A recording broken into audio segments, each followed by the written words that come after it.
Ahí está, ahí se abrió la presentación. Muy bien, ahí la tenemos abierta. Perfecto. Voy a subir el monitor aquí y vamos a arrancar entonces con esto. Yo les había dicho recién que no tiene una, una, una gravedad significativa la rubiola, ¿no es cierto? Es una enfermedad que por lo generalmente afecta a los niños y está causada por el virus de la rubiola, ¿no es cierto? Es un virus de ARN perteneciente al género rovivirus, ¿no es cierto? De la familia Todaviridae, ¿sí? Es más fácil decirle virus de la rubiola que andar metiéndose con toda la familia del virus, ¿no? Claro. Pero bueno, igual hay que mencionarlo. ¿eh? Exactamente. Eh, la enfermedad en niños no suele ser grave, ¿no es cierto? No suele ser grave, pero puede provocar complicaciones cuando se adquiere, ¿no es cierto? Cuando hay embarazo, provocando en algunos casos un 20% de abortos espontáneos, ¿no es cierto? Así que es algo para tener en cuenta y tener mucho cuidado, ¿no es cierto? ¿Cómo se presenta esta rubiola, ¿no es cierto? ¿Por qué rasgos se caracteriza? Bueno, la va a caracterizar la aparición de un sarpullido, ¿no es cierto? O erupciones que se dan inicialmente en la cara, en la cabeza, extendiéndose básicamente a el resto del tronco y las extremidades, tanto superiores como inferiores, ¿no es cierto? A ver. Estas erupciones pueden producir en cierta manera una especie de prurito o picazón, ¿no es cierto? Y suele durar unos pocos días. Este cuadro suele alcanzar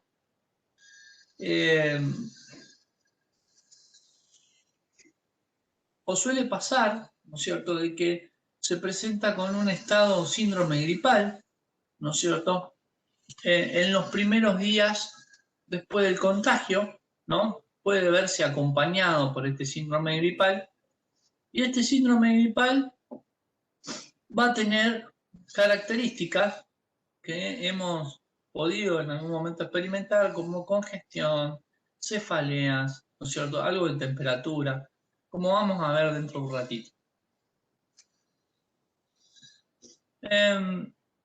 Básicamente, los rasgos característicos de esta rubiola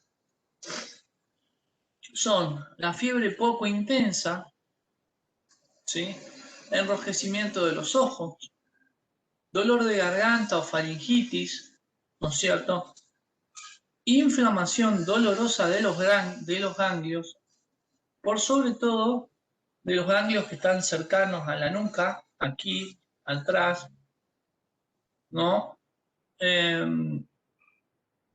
Y por último, conjuntivitis, ¿no? Después vamos a ver algunos otros específicos, ¿no es cierto? Pero estos son los rasgos más generalizados, los más comunes. También pasa, como les dije anteriormente, dentro de estos rasgos característicos, que en los niños no va a representar mayor gravedad, ¿no es cierto? Algunas veces suele producir o esta rubiola está acompañada por lo que es una otitis en niños, ¿no es cierto? O infección de los oídos. Y después, en el caso de los adultos, ¿no es cierto? Básicamente representa un poco más de gravedad el hecho de que pueden verse esta rubiola, puede verse acompañada con infecciones provocadas por bacterias de forma oportunista, ¿no es cierto? Esas infecciones pueden llegar a ser neumonías y pueden llegar a ser encefalitis, ¿no es cierto? Ustedes sabrán que la neumonía es la infección a nivel pulmonar y la encefalitis es una infección a nivel del cerebro, ¿no es cierto? Que puede llegar a producir de forma inmediata complicaciones como coma, retraso mental a largo plazo o epilepsia y hasta inclusive la propia muerte de la persona. O sea, bien, ahora vamos a ver de forma específica cuáles son los síntomas que incluye esta rubiola, ¿cierto? Y acá es donde vamos a ir punto por punto, ¿no? Recordando cada una de ellas y hablando al respecto, ¿no? Lo primero que vamos a tener ahí eran adenopatías, ¿no es cierto? ¿Qué son las adenopatías? Bueno, los ganglios inflamados, ¿no es cierto? Ustedes saben que los ganglios son los elementos que usa el sistema endocrino y el sistema linfático para, a modo de detectores de el ingreso de una enfermedad a nuestro organismo, ¿no es cierto? Lo primero que se ve afectado es básicamente cuando nosotros nos enfermamos los ganglios, ¿sí? Que por lo general se inflaman, ¿no es cierto? Pero acá no solamente va a haber inflamación, sino que también va a haber dolor, ¿no es cierto? Después vamos a tener fiebre de poca intensidad. Hablamos de una fiebre que no excede los 38 grados, ¿cierto? Básicamente, no es una fiebre que uno diga es elevada, no, ¿no es cierto? Podríamos hablar de una febrícula, ¿no? Pero bueno, esta fiebre vamos a ver que está dada o propiciada hasta inclusive a veces por el mismo estado gripal o síndrome gripal que habíamos mencionado al principio de la exposición, ¿no es cierto? Vamos a tener también irritación, ¿no es cierto?, a nivel de la cara, el tronco, ¿no es cierto?, y las extremidades. Esta irritación, por lo general, acompaña las erupciones, ¿no es cierto? No suelen dejar daños permanentes, ¿no es cierto? Y desaparecen en pocos días. La erupción cutánea está acompañada por un enrojecimiento e irritación, ¿no es cierto? Y la diferencia entre la rubiola y la varicela es que la varicela tiene vesículas que se transforman en cáscaras, como vamos a ver la semana que viene, ¿no es cierto? Bien, tenemos también aquí la señal de Forchheimer. Y ustedes estarán pensando o estarán preguntándose, bueno, ¿por qué mierda es la señal de Forchheimer? Bueno, la señal de Forchheimer es un cúmulo de ampollitas de sangre que se dan en la parte, en la última parte más profunda del paladar, justo arriba de la campanilla, ¿no? Y se da en el 20% de los casos de personas que tienen rubiola. Por eso, la gran mayoría de las veces, los médicos, ¿no es cierto?, le piden a sus pacientes que abran la boca para corroborar a ver si no tienen la señal de Forsheimer. ¿No es cierto? Perfecto.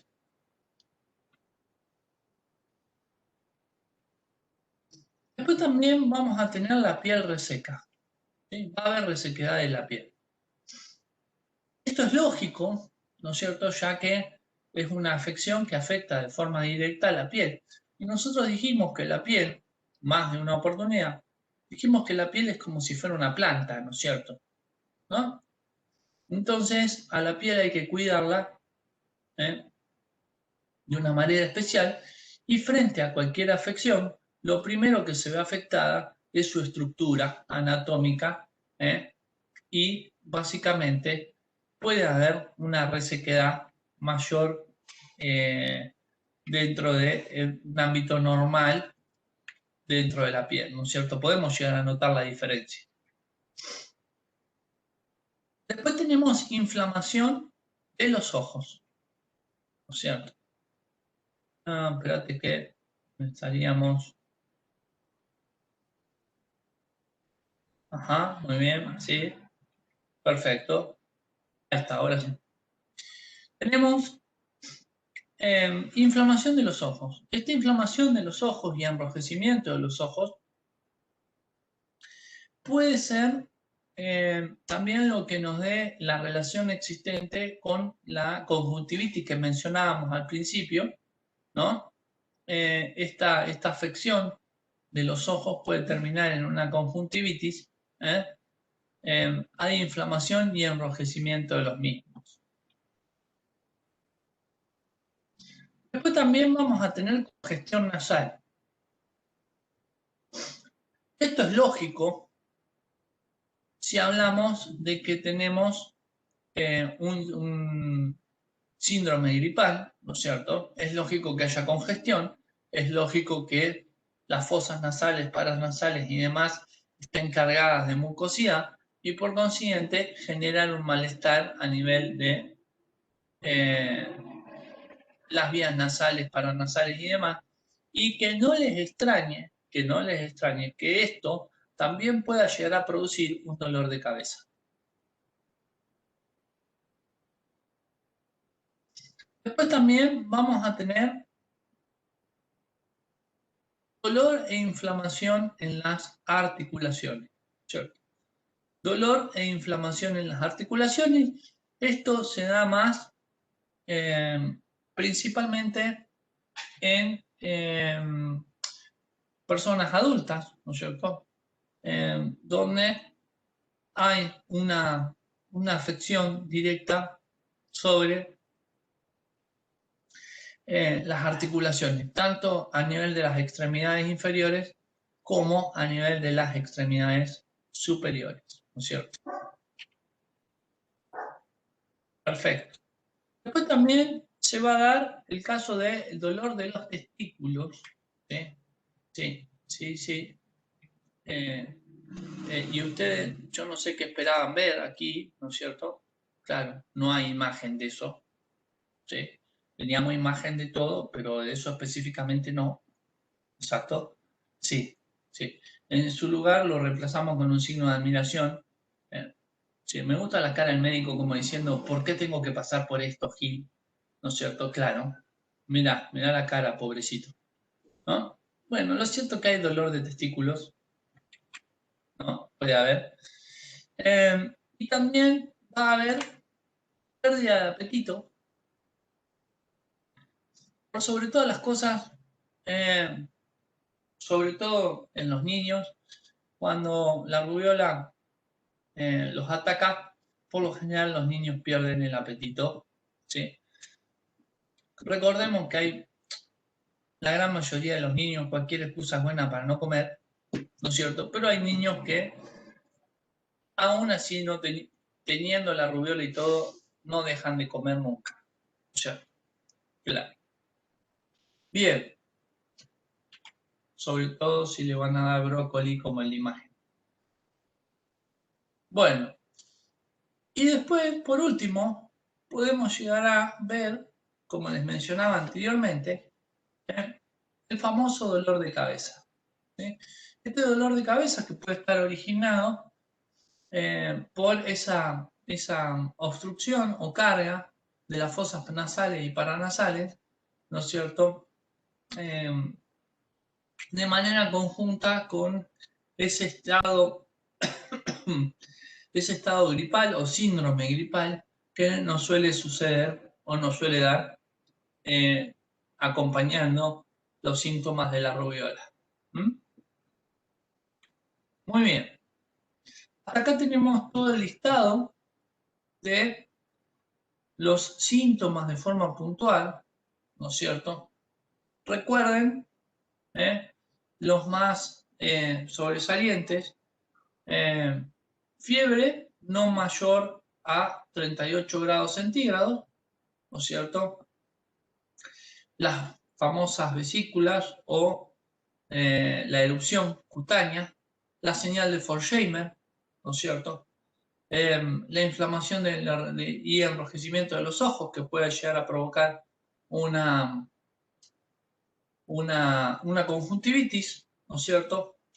Después también podemos llegar a experimentar algún tipo de pérdida de apetito, ¿no es cierto? Y hasta inclusive un dolor de cabeza a nivel ya relacionado con las fosas nasales, paranasales y ese estado de síndrome gripal. Muy bien. A continuación, lo que vamos a ver es un video, ¿no es cierto? Este video tiene como finalidad concientizar frente a la importancia que tiene un proceso de vacunación, y a través del proceso de vacunación se puede eliminar, como se eliminó oportunamente, la rubiola, el síndrome de rubiola congénita y el sarampión de América, ¿no es cierto? Pero no es una tarea fácil y pequeña, sino que requiere el esfuerzo de un montón de personas, ¿no es cierto? Y un montón de países e instituciones. Así que vamos a ver cómo es que se llevó adelante esto. También tiene unos datos sumamente interesantes con respecto a la enfermedad, ¿no es cierto? Y a la erradicación de la misma, por lo menos hasta hace unos cuantos años atrás, donde se había constatado la desaparición de esta enfermedad, ¿no es cierto? Cualquier cosa, si no escuchan, me avisan, ¿no es cierto? Pero creo que van a escuchar bien.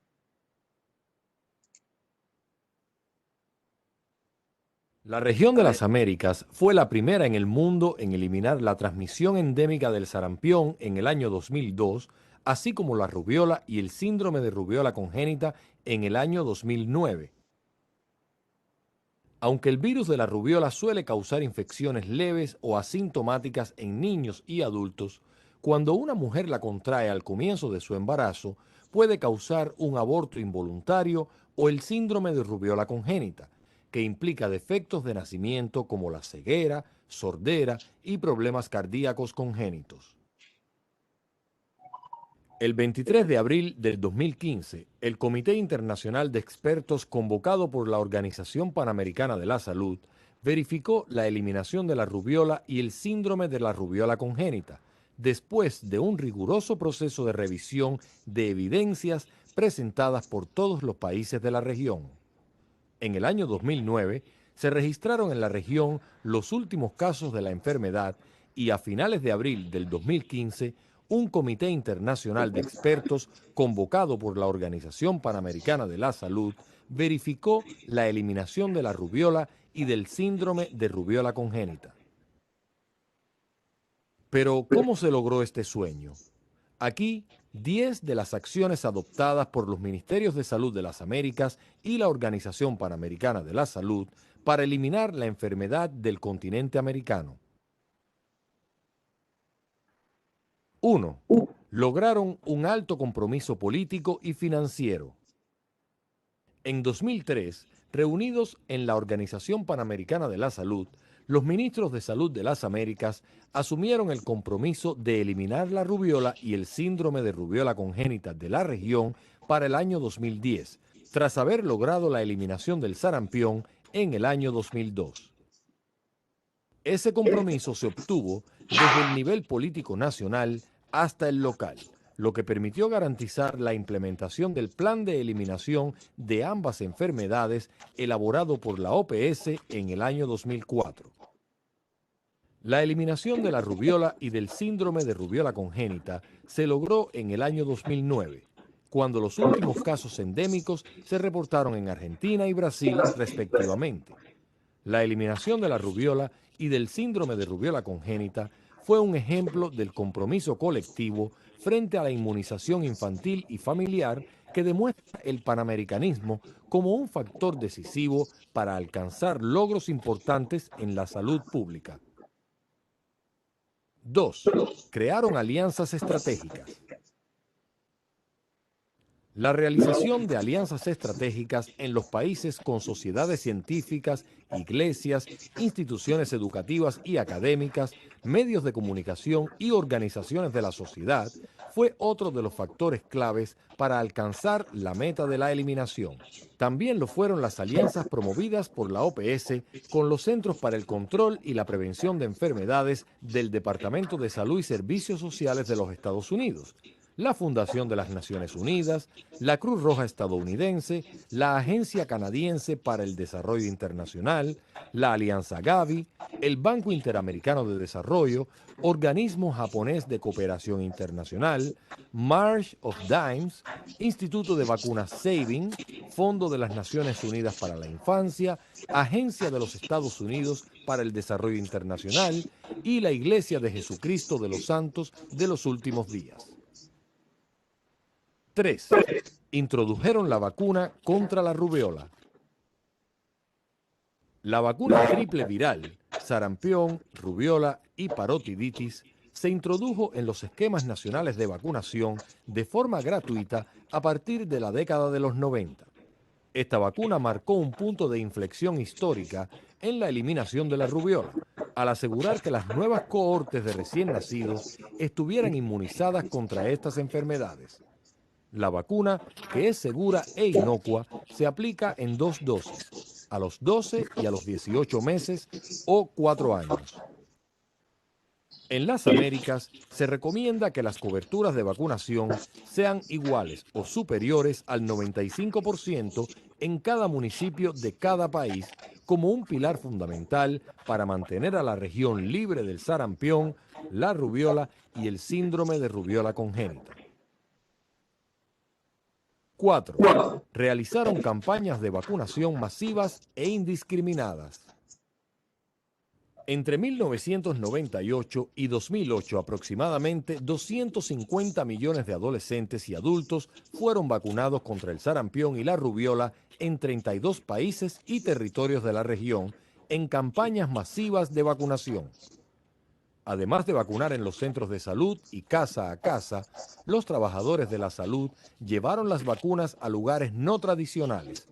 Se instalaron puestos de vacunación en escuelas, universidades, cuarteles y cárceles, terminales del metro, de autobuses, en lugares de trabajo, tiendas, ferias, mercados y centros comerciales. También en parques y en estadios, como el Maracaná de Río de Janeiro, así como durante conciertos y en la playa. 5. Fortalecieron el programa regular llegando a todos los rincones del hemisferio. En un vehículo, a pie, a lomo de burro o a caballo, en bote o en una balsa, los trabajadores de la salud se comprometieron a llegar con la vacunación a la población más postergada. Recorrieron las zonas de frontera entre los países, entraron en lugares de difícil acceso geográfico, ingresaron en áreas urbanas poco seguras, como las favelas, y alcanzaron a las familias en comunidades indígenas y afrodescendientes. 6. Comunicaron y movilizaron a toda la sociedad. Dada la complejidad para captar a adolescentes y adultos, particularmente a los hombres, se implementaron tácticas novedosas de comunicación y movilización social. Deportistas, artistas y otras personalidades prestaron su imagen para campañas de vacunación, las cuales tuvieron gran aceptación en la población masculina. Los medios masivos de comunicación, así como las instituciones religiosas, contribuyeron a llevar los mensajes sobre las vacunas, generar una demanda y a abrir las puertas a las brigadas de vacunación, en particular en las zonas rurales o aisladas. Métodos no tradicionales también fueron implementados, como el uso de los megáfonos para promover o pedir el apoyo de iglesias al nivel regional y local para generar demanda para actividades de vacunación y facilitar el trabajo de brigadas de vacunación, especialmente en las zonas rurales o aisladas. 7. Integraron la vigilancia de la rubiola a la del sarampión y establecieron sistemas de vigilancia del síndrome de la rubiola congénita. Dado que los síntomas y signos de la rubiola son similares al sarampión, a mediados de 1998, los países comenzaron a integrar la vigilancia de la rubiola con la del sarampión para la detección y confirmación oportuna de los casos. El fortalecimiento gradual de los sistemas de vigilancia permitió realizar una investigación inmediata de los casos, implementar rápidamente medidas de respuesta, mejorar la gestión y el seguimiento clínico de los niños afectados. Adicionalmente, los países establecieron un sistema para vigilar el síndrome de rubiola congénita con el fin de captar oportunamente los casos sospechosos, principalmente en el primer nivel de atención. Mientras que solo el 13% de los países en las Américas reportaba casos de síndrome de rubiola congénita en el año 1998, este número se incrementó al 100% en el año 2003. 8. El Fondo Rotatorio de la Organización Panamericana de la Salud facilitó el suministro oportuno de la vacuna que contiene sarampión y rubiola para 41 países. El Fondo Rotatorio de la Organización Panamericana de la Salud es el mecanismo regional que facilita el acceso oportuno a vacunas de alta calidad a los precios más bajos para la mayoría de los países y territorios de las Américas. Aprovechando las economías de escala, el Fondo Rotatorio gestiona el proceso de adquisición y adquiere 46 presentaciones de vacunas y 29 insumos de inmunización en nombre de 41 países y territorios participantes. Con este fin, el Fondo Rotatorio ha contribuido enormemente a que los países de las Américas sean libres de la rubiola y del síndrome de rubiola congénita. 9. Fortalecieron la capacidad de sus laboratorios. A medida que los países avanzaban en sus esfuerzos por eliminar la rubiola y el síndrome de rubiola congénita, la documentación de la cepa endémica de esta enfermedad se volvió esencial para determinar la procedencia de los casos. Además, se fortaleció la capacidad diagnóstica para confirmar por laboratorio los casos sospechosos de rubiola. 10. Mantuvieron un grado de alerta máxima para enfrentar los casos importados. Los virus del sarampión y la rubiola siguen circulando en otras regiones del mundo, lo que significa que los países de las Américas están en riesgo de importación.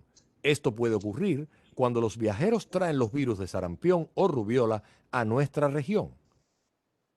El primer brote de sarampión en la fase post-eliminación, que tuvo una duración de más de 12 meses de transmisión, ocurrió en 2 de los estados del norte de Brasil, Pernambuco y Ceará, y por definición, Brasil restableció la transmisión endémica del sarampión. Después de vigilancia intensiva y esfuerzos de vacunación en el estado de Ceará, el brote fue interrumpido. El último caso confirmado fue reportado el 6 de julio del 2015.